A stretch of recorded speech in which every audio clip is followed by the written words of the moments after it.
the Chase Thomas Podcast, for people who have nothing but time to kill. How is it? It's all said and done, I want to say. They're now at 16th. Oof. And folks, they were top 5 like less than a week ago, and it got bad in a hurry. I got a little bit to say about Florida real quick. Okay. I want to take you in a time machine, sir. It's the morning of October 28th, right? World's largest outdoor cocktail party is that day. The Gators are sitting at 5-2. LJ McCray just committed that week. Got the 3rd ranked recruiting class in the country. Like, still a legitimate chance to win the SEC. One conference loss going to that.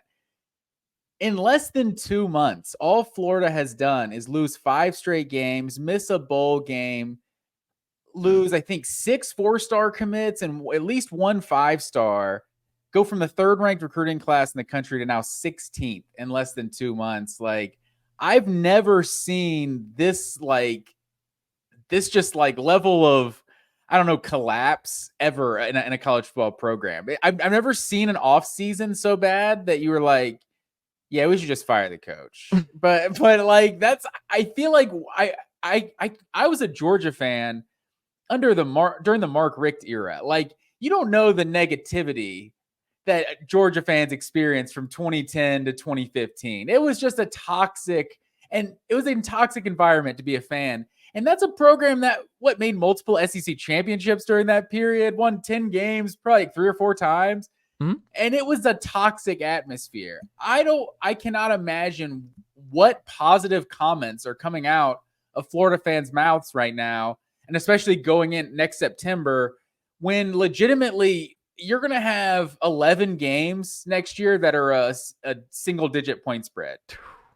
Like, they're not going to be favored to beat half their schedule. Like, so with the recruiting was the saving grace. And that's kind of what I told you. And what one of my kind of reservations on Heupel is not having that bump class. Even though he had a really great year 2, he didn't get that top 5 class. For Billy Napier to get the off-field recruiting success before the on-field success, it's like, that's almost more impressive. He's selling a vision. People are buying in. Florida with a 3rd ranked recruiting class, like, that's legit. I don't care if we're missing bowl games, like year 1, year 2. Like, I guess they did make a bowl game. They lost it year 1.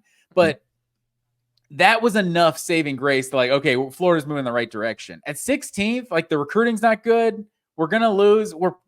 I don't think this team's going to go to a bowl game next year. There's a lot that still's got to happen in the portal and everything. But, man, I just cannot imagine. I can't remember another, like, more toxic, just, like, completely negative vibe around an entire program like Florida is right now. It was just, every time you looked up today, another Florida dude was flipping to Auburn, to Texas A&M. Like, it was outrageous. They did at least hold on to DJ Lagway and LJ McCray, which are 2 big holds. 2 5-stars for sure. Mm-hmm. But, man, it's I think they're only down to like 16 commits at this point. So yeah, it's bad. That's also one of the other jarring things is you go through and you're looking at rankings and you're going through who has it what, and then like Colorado's like 6 commits, and you just look at all these different schools with like crazy disparity between the number of commits. That's also just, I don't know if that's ever going to be normal for me, where it's just really weird. Now we're including transfers in the classes. So you're seeing those like welcome to blank, and it's also some transfers, and I just couldn't imagine being a casual college football fan. Like, it's got to be just extremely overwhelming.